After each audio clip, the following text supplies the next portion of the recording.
Awesome. Looks like the stream is live. We are live. I just got a notification. Perfect. Ding, it's working. Joining. We'll be kicking off here in just a couple minutes, just giving a chance for people to jump in. Oh, I'm gonna sneeze. I've been needing to sneeze for the past hour and I just won't sneeze. It's the worst. I've read you're supposed to look at a bright light, but that never works for me. So all right, I'm looking at my ring light. I think that makes me want to sneeze more. Oh yeah, sorry. That's if you just want to get the sneeze out of your system. I'm sorry. I thought you meant. Well, it worked. I just gave you bad advice on what I thought you wanted to do. I didn't sneeze like I wanted, but I definitely got more sinus. So it's mildly successful.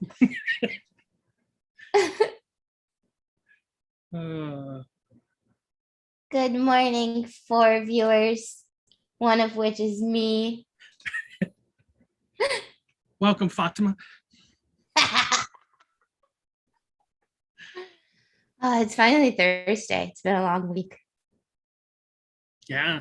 Live transcript spells my name right. Amazing. It wasn't like capitalized like the proper noun that it is, but that's minor.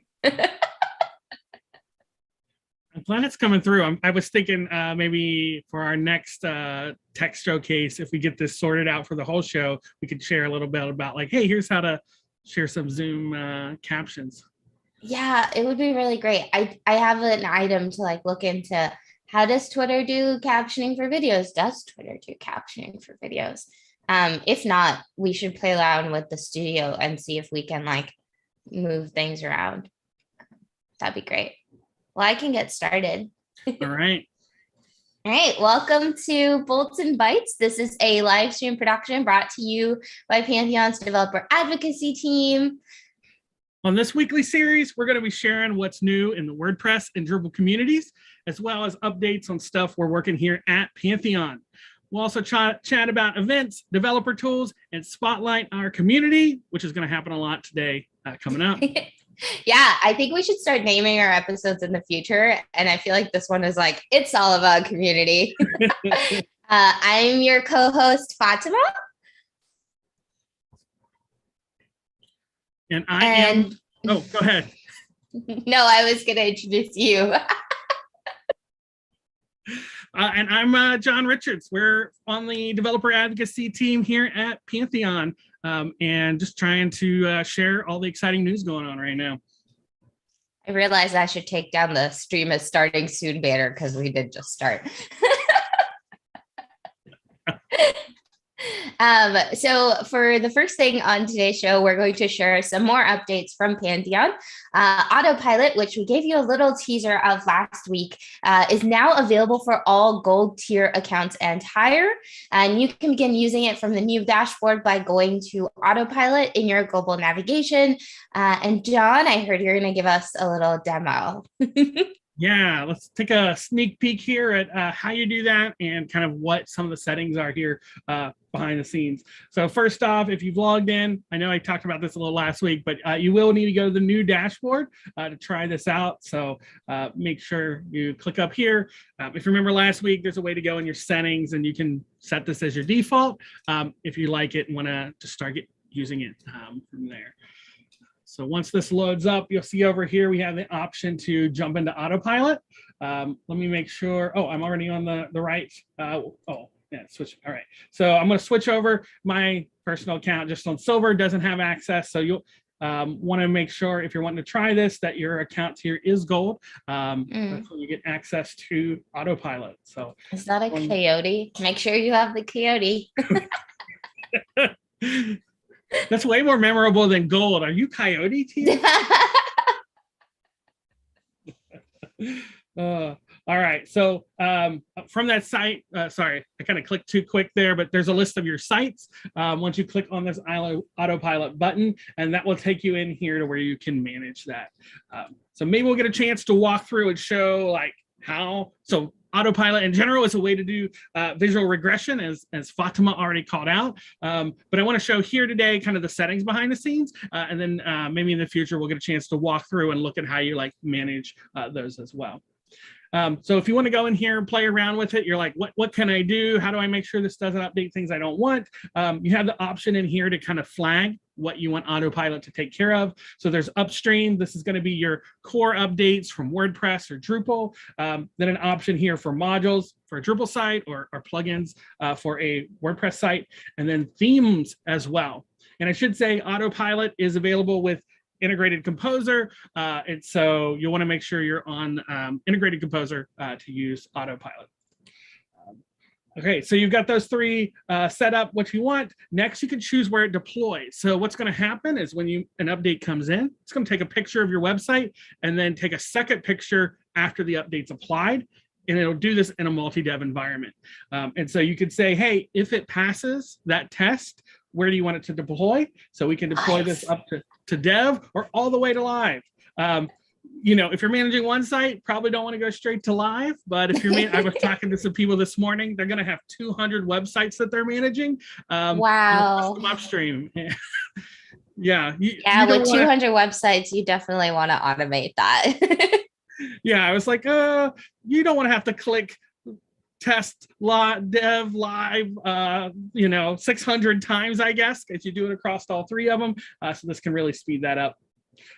Here you'll choose which pages. So you'll set on an individual site like, hey, here are all the pages I would like to make sure get captured and reviewed. And here you can set how much acceptable change is okay with you.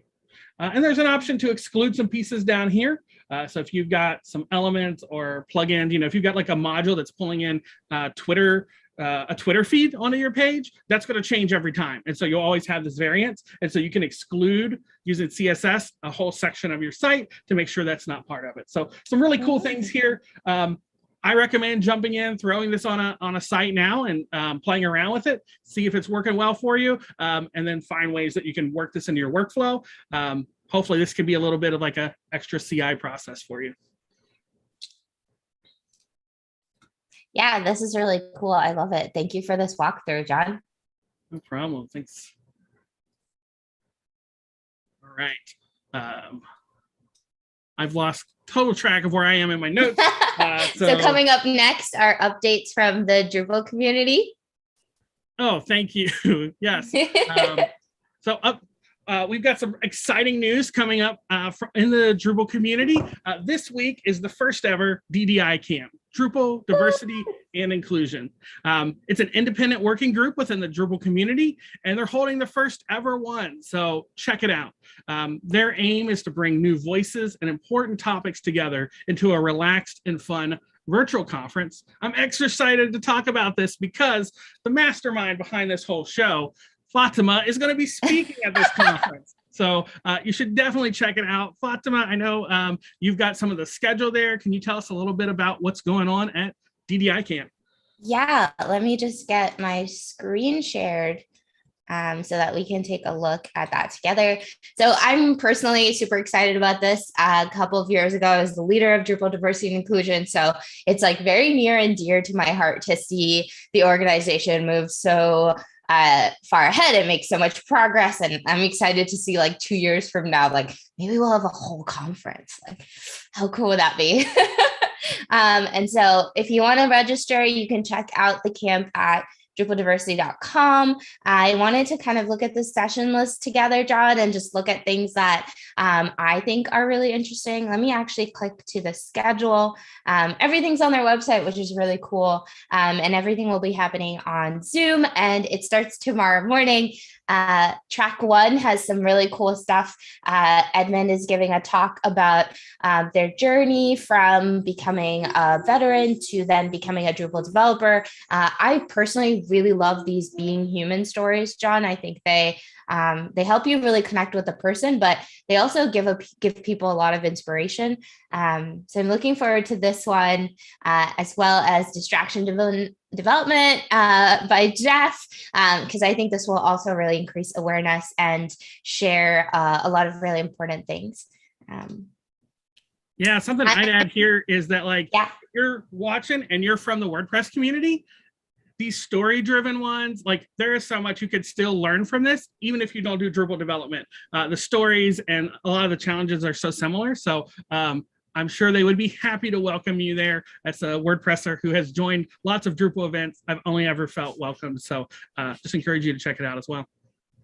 That sounds really exciting. Yeah, I think there's a lot to be learned from the way that this camp has been scheduled, but also what I'm really excited about is this is the first time I feel like there's really a space for sharing stories from marginalized and underrepresented individuals. And so that's kind of been the highlight of this. And so it's very nice and to have that space. There's also an AMA with Katie McGonigal, who worked on human resources and talent and diversity inclusion at Pantheon. And so there's still time to get your questions in for the AMA. You can check it out on Drupal Diversity's Twitter and submit questions and join us for that on Saturday, I believe, in the morning. Awesome. All right. That's all I've got for DDI Camp. Hopefully see you there. I am giving a session tomorrow on technical debt, which has itself become technical debt because I am not done preparing this session yet. So I'm looking forward to that and so excited to see friends there. Anytime given a presentation for the first time, the deck is never fully prepared until the moment it goes live. Really, that's my how I work as well. So I appreciate it. We also have an update here from the WordPress community. So WordCamp US 2021 is happening this year. So excited. I helped organize the last one in 2019. That was right here in St. Louis. This one's going to be a little bit different. It's one day and there's kind of a different focus, but they are looking for nominations of the brightest minds in the WordPress space to come share their stories. Yeah, I was reading the website and they were talking about how their scope or theme for this year is connection, contribution, and inspiration. And any themes of presentations between that, those stories are really welcome. So marketers, community contributors, business leaders, like if you have stories that are really important for WordPress users to hear about connection after this, I keep seeing on Twitter, this panini year, just like totally obliterate the word and call it a panini year. But I think it's kind of similar to DD&I Camp, where I think they're looking for stories that really find success for the project, but also share that collective being human feeling. You can also nominate yourself. So if you don't have a friend to ask, let John and I know. We'd be happy to nominate you as a speaker, or you could do a self-nomination because that's cool. Self-advocacy. Yes, and I know we're going to mention it at the end to remind you all, but we're going to try a new thing to get out our links for today. So we'll be sharing the links out here at the end. So if you want to go check out those nominations, there will be a link to that, links to DDI Camp and all the other stuff coming up. And speaking of what's coming up next is our technical showcase. Fatima is going to demo to us a little bit about Google Tab Groups. If you're not using these, I only found out about a month ago somebody was using them, and I was like, what is that? I've never seen it. And they have been really helpful, or just encouraging my addiction to lots of open tabs. I'm not sure which, but I do love using them. Yeah, I thought it was really funny this morning where I was like, I don't have enough tabs to demo this. And John was like, you don't have tabs? And I was like, I closed them all at the end of the day. I'm really proud of myself for doing that. So Here's just a random overview of the tabs that I had open yesterday, and we're going to go together and try to make sense of these tabs while also spoiling a bunch of internal wikis like our boats and bytes schedule and notes. And so I'm going to grab all of these tabs and hit shift and then right click, and you can add tabs to a new group. You can also pick a color. So I'm going to pick orange and call this bolts and bytes. So that's planning our show. And then we've got this tab too, which we were looking at. And then we've got DD&I and my drive, which is basically all that's there on the internet for my presentation. So I'm going to call this one DD&I Camp, color it blue. Here's some random stuff I was looking at on GitHub. So GitHub exploration tabs are there. I'm going to dump these two into bolts and bytes as well. Oh no, I lost something. Oh. How do I get these two out of the existing tab? New group. There we go. I almost lost the DD&I Camp group. Can't do that. Be careful with your tab groups. And then there's a bunch of other stuff here, but you get the idea. As soon as you have a new tab, you can right click it and add it to an existing group, or you can create a new group for it. And honestly, I don't use this as much as I really should. What actually ends up happening is that we'll have a meeting with one of our coworkers. So McKenna or Katie on our community team will screen share, and they'll have these beautifully organized tabs. And I'm just like, that's right. I want to organize my tabs. So that's something I'm still learning to use and make part of my workflow, but I think it's really helpful. I used to use the browser Vivaldi because they let you save tab groups. And so that's what I'm really hoping Chrome goes to, or maybe somebody out there knows how to do this, but I've got all of these tab groups. And what I really want to do now is to like close them, but basically as like a section of bookmarks. I mean, I could manually create folders, but there's got to be a faster way. So I could close my DDI tab and then like open it up tomorrow and have all the schedule and everything ready, because I know that's when it starts. Ooh, so we didn't plan for this, but John, use an extension called Get Toby. It's your Chrome new tab page. So it takes over your new tab page. Actually, maybe I can show you my Toby. I'm just making sure there's no spoilers on my Toby screen. So Toby takes over your new tab session, and you can create these collections and you can tag them. So like, as you can see, I have some Twitch ideas. I could like add some of my tags to it. So Twitch ideas are personal and I haven't tagged it yet. And then you can share your collections. Sometimes when I'm giving a talk, I'll create a collection of links that I can share out to people. So it's kind of like a bit.ly with a set of links attached to it, which is really helpful. And the other thing you can do that I apparently did on July 29th is just save your entire tab session as is, and then click open tabs, and it'll just reopen all of those tabs for you. So impromptu demo, but Get Toby is really great. This is one of the few tools that they sent an email out once where they were like, we're looking for feedback on new features. And I signed up and they did user interviews with me. And I'm quite proud of myself for providing feedback that went into the update of the new release. That is awesome. I have been looking for this so bad. So I am making a note to go grab that when we are done.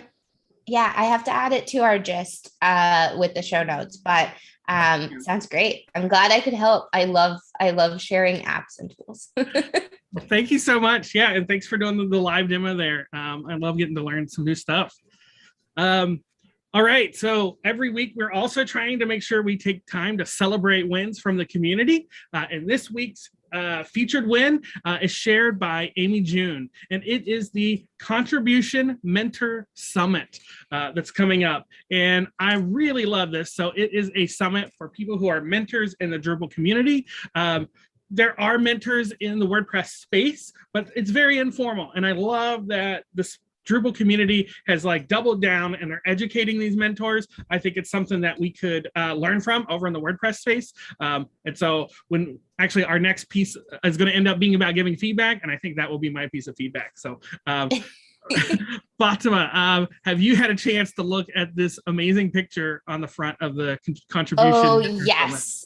So I was looking at the Mentor Summit when you linked it over to me, and this is the full color version of the picture that they're using on their header. And it just made me really nostalgic because this was the mentoring team at DrupalCon Seattle. And something that I was thinking about as I was telling you about this photo, John, was like, do you know about our mentoring stripes? Do you notice those like weird stripes on everyone's shoulders? I see that. I hadn't actually noticed it before. What is it? So it's really fun. And I think it's a way of like encouraging more mentoring. So whenever you have an event at a Drupal camp or a conference, mentoring obviously gets t-shirts to wear so that you can identify who the mentors in the room are. But we also have masking tape being passed around. And so you get one stripe on your shoulder for each time you've contributed as a mentor at a Drupal event. And so you'll have people with like 7 stripes across their shoulders. So after like 4 or 5, you're like, okay, I don't need to do this anymore. But when I got my first stripe, I was just over the moon. It was the most exciting moment ever. And I was walking around being like, what stripe? I just think it's really great. Well, it's always a challenge to like people who volunteer, like how do you give them recognition and like, I don't know. And so I love that as an idea to be like, this person's a veteran. You can look at them and know they have contributed to the community, not just right now, but in the past. What a really awesome idea. Especially if you're a first stripe or a no stripe, you can look around the room and be like, oh, I see a 7 stripe mentor and I really need help with a thing. And so it helps us also support each other. And I think that's part of why the mentoring program has been so successful is that the mentors mentor mentors as well. And so, yeah, it's great. Oh, we should have a whole show about that. I would love to chat more. Right. Next up on our schedule, I'm calling all Wapus. Thank you very much. I was worried I had to say that, and I knew I couldn't pull it off as well. So, yes, we were trying to figure out what you call everybody in the WordPress environment. So we couldn't find anything. That's what we've landed on. The symbol is very adjustable, so I think it's great. So everyone out there, the WordPress training team is looking for feedback. They're asking us to help shape the user experience on learn.wordpress.org by giving the training team feedback and participating in a focus group. They're looking to hear from anyone. Like you could be a user, content creator, developer, educator, organizing meetups, doesn't matter. They've got a little survey for you to fill out, and it would be super helpful in setting the direction for what the future of learning at WordPress is. And then that brings us to the end of our show. Thank you all for joining our second episode of Bolts and Bytes. If you would like to be featured in our celebration segment, come join our Working Out Loud thread in the Pantheon forums. Tell us your win. We want to share that here. And then if you have questions, updates, things you want to share, maybe you want to be a guest on the show, let us know. You can reach out to us via Pantheon's community Slack, or you can tweet us, whatever works for you. We're available via lots of channels. Yeah, if you enjoyed this episode, please give it a like and a retweet. It'll kind of be like the subscribe button on YouTube, or leave us a comment. We'd love to hear what your favorite part of the show was or what you'd like to see more of. It's as easy as replying to the tweet. John and I are both tagged on it, and so we'd love to continue the conversation from there. If you're looking for links to the stuff that we mentioned, check out the description if you're on YouTube, and if you're on Twitter, check out the tweet that's replying to the tweet that has the video that you just watched. And we will have a link to a list of links. Yes. And with that, next week, the developer advocacy team is going to be going on a team retreat. We'll finally get to meet each other in person. I've never met John in person, and we've worked together for 2 years. Yeah, it's crazy. So we're super excited about it, but it doesn't mean we're going to be flying back on Thursday morning. So we're not quite sure what the show will be like, but we will have something. So keep an eye out Thursday morning. We might be shooting something from the airport. Who knows? It might be a little shorter, but or a coffee shop. I heard the latest location might be a coffee shop because the B&B is going to kick us out at 10. Oh, so basically what John is saying is next week's going to be a wild ride, and you should totally be there to watch us iterate on demand. Yes. All right. Well, thanks, everybody. Have a wonderful week. Bye.